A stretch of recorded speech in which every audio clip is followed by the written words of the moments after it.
Hello and a big welcome to your first Mastering the Basics English Speaking Complete lesson. We're going to be learning core English language skills throughout this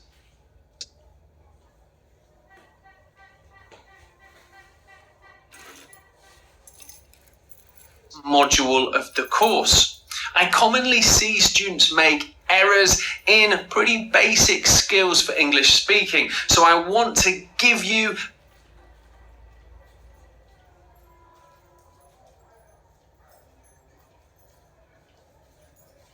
the base skills to make sure that we are building our fluency.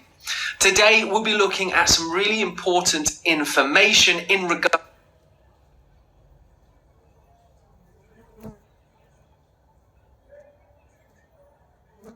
to English speaking, and that is breaking down our speech into 9 main parts. By doing this, we'll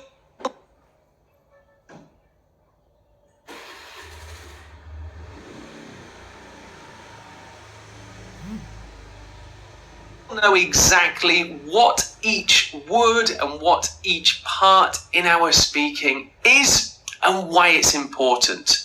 And I'll be talking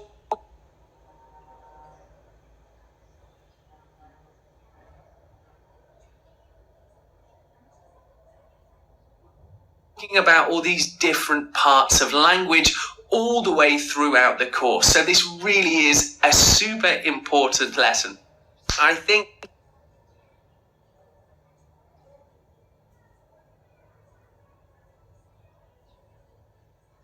without further ado, if you are ready, we should start your first Mastering the Basics lesson.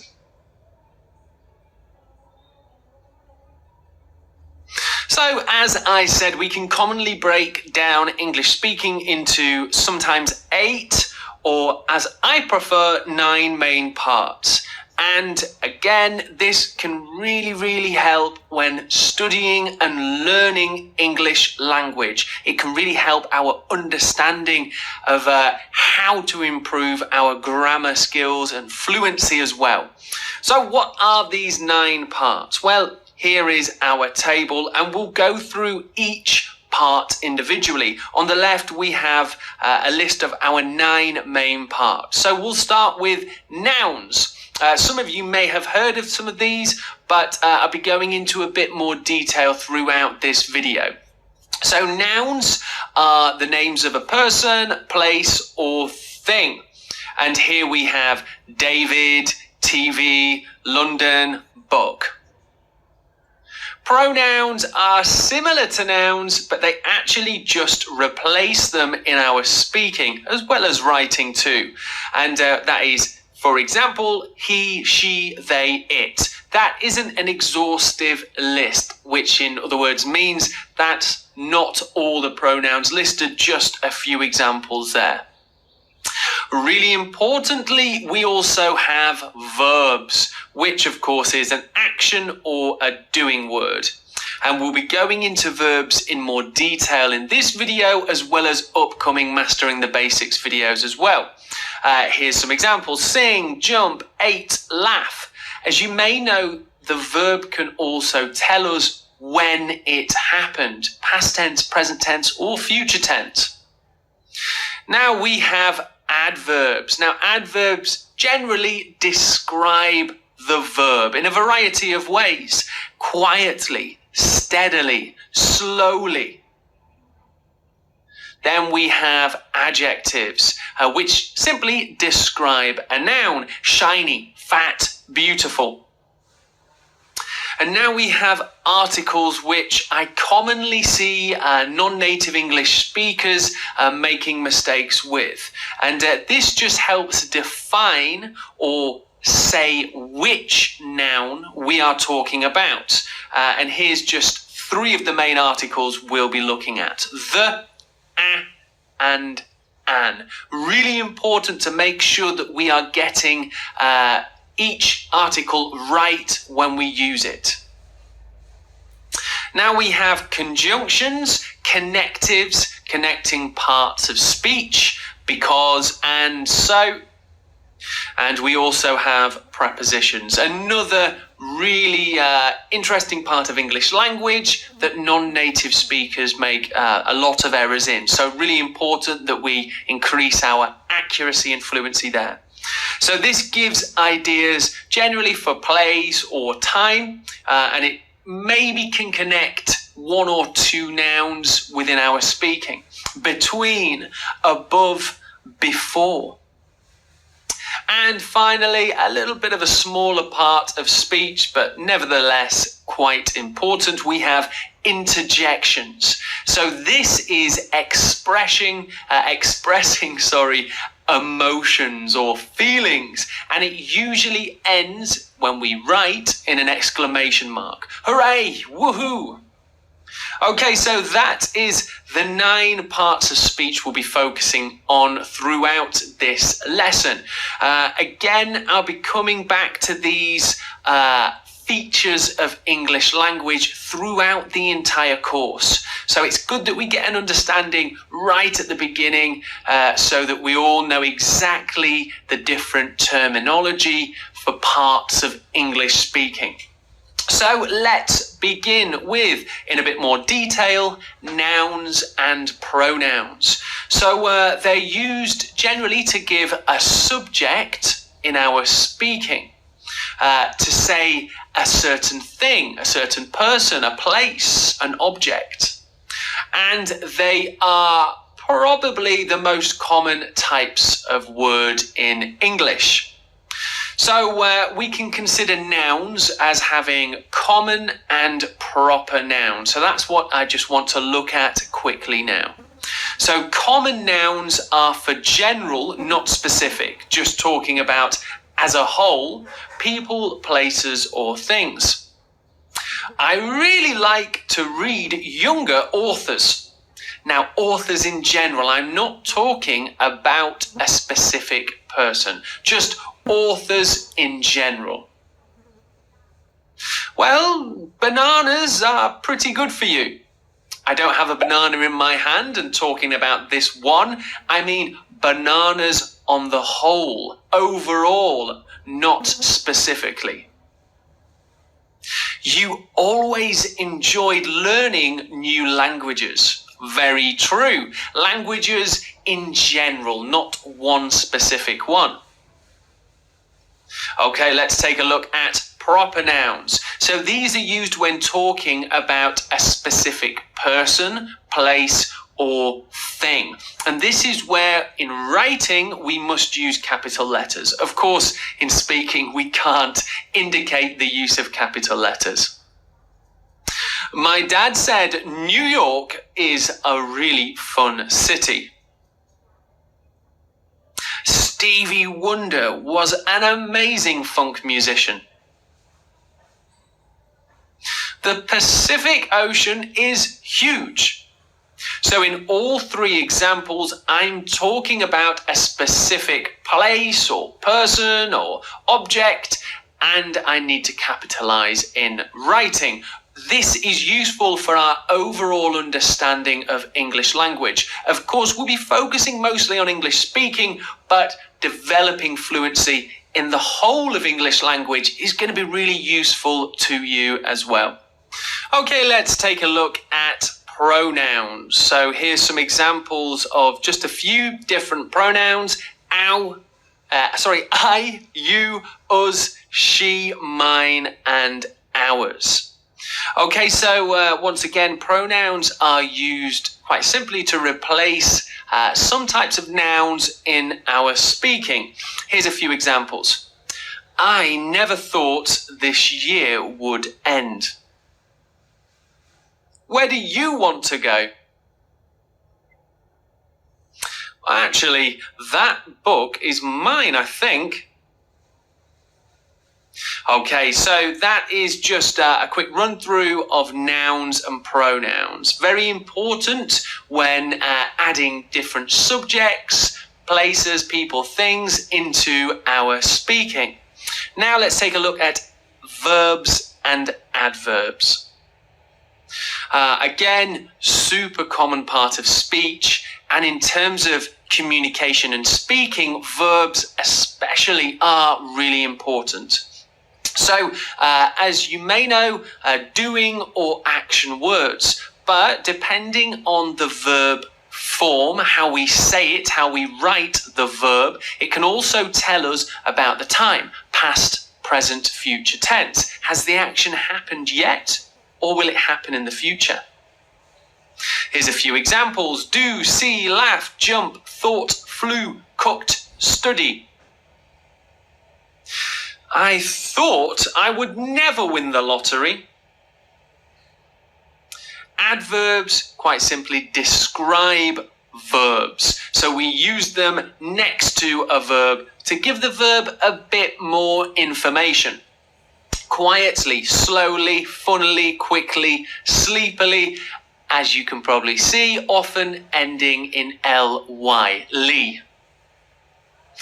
I slowly crept back into bed. So in green, our adverb slowly, and it's linked to this verb crept in red. It gives crept more information. We did this action slowly. Okay, so next up we have adjectives and articles. Adjectives, super useful. We can commonly see adjectives and articles next to each other.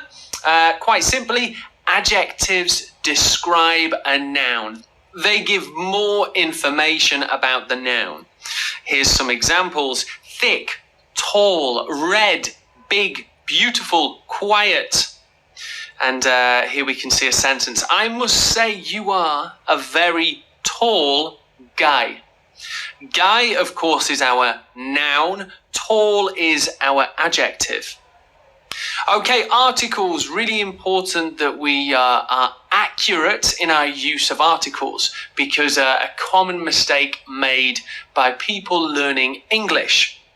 Define the noun. They tell us which noun we are talking about. And there are 3 articles that we'll take a look at quickly. A, an, and the. A big pool would be awesome. Not a specific thing. I'm not talking about a pool I know or a pool I can see. I'm talking about a pool, a swimming pool in general. A big pool would be awesome. I would love a big pool. Not specifically any pool, just a big one, whichever it may be. Now, an apple is very delicious.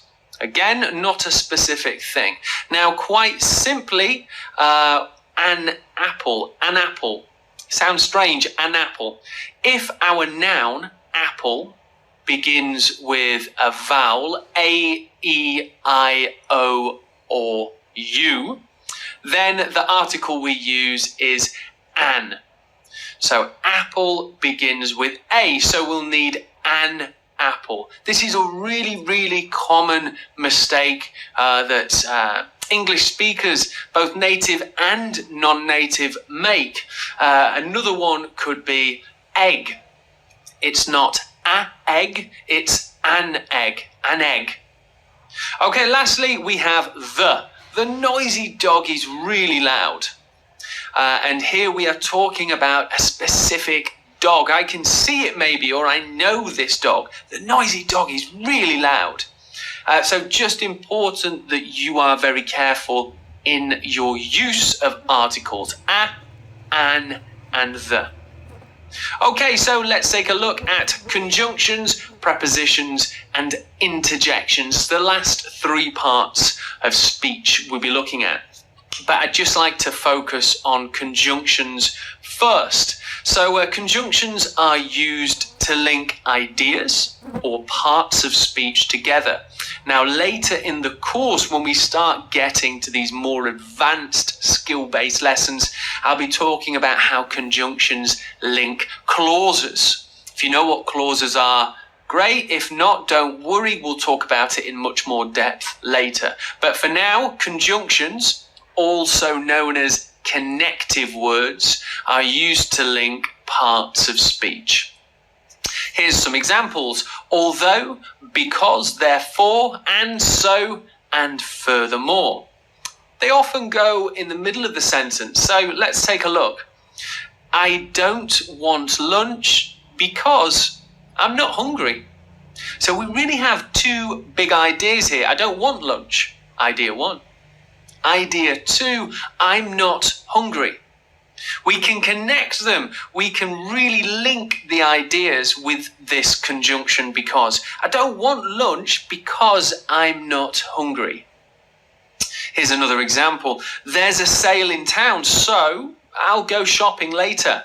That gives us the result, this conjunction so gives us the result of my first idea. There's a sale in town, so therefore I'll go shopping later. But it's also fair to say that sometimes conjunctions can go at the start of our sentences, at the start of our speaking. Although it's raining, I'll still go for a run.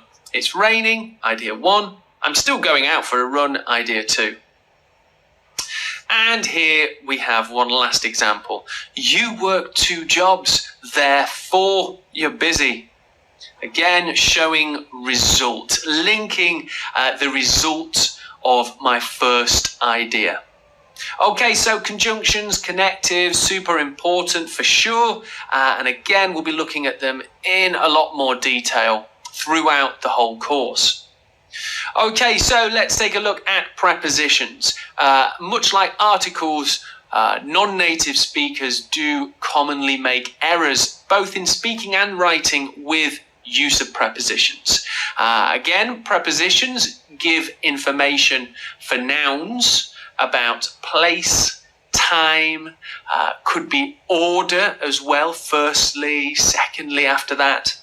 Let's see some examples. Over, inside, during, before, on top, after.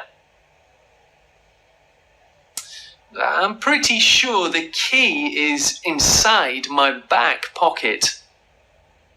Here we have 2 prepositions, inside, the key inside, and back pocket. Not just pocket, I say back pocket. So giving lots of information regarding these nouns. And here we're talking about place. How about we meet after dinner? Here we have a preposition of time, after an event. Okay, so let's take a look at interjections. Again, slightly smaller part of speech, not something that we'll be focusing on a lot throughout the course, but it's good that you have an understanding of what it is. We use them a lot within speaking. Okay, so they describe or they tell others about our feelings, whether it's surprise or just generally our emotions, such as ouch, woohoo, you, eek.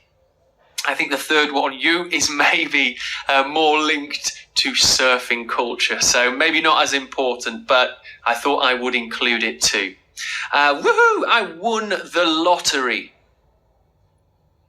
Ouch, what did you kick me for? Now, it's worth saying interjections really aren't so important in written English. They may be used in stories, in fiction stories, but generally they're more important in verbal communication, speech, which, of course, is our focus throughout this course. Okay, so that is a run through of those 9 parts of speech, a really useful introduction to all these different parts of our speaking. Again, we'll be covering them in great detail throughout the course, and we're going to be really pushing and developing your English language fluency. But for now, it's time that we jump into the animated section of the course where we'll see all these different things we've learnt used in more examples.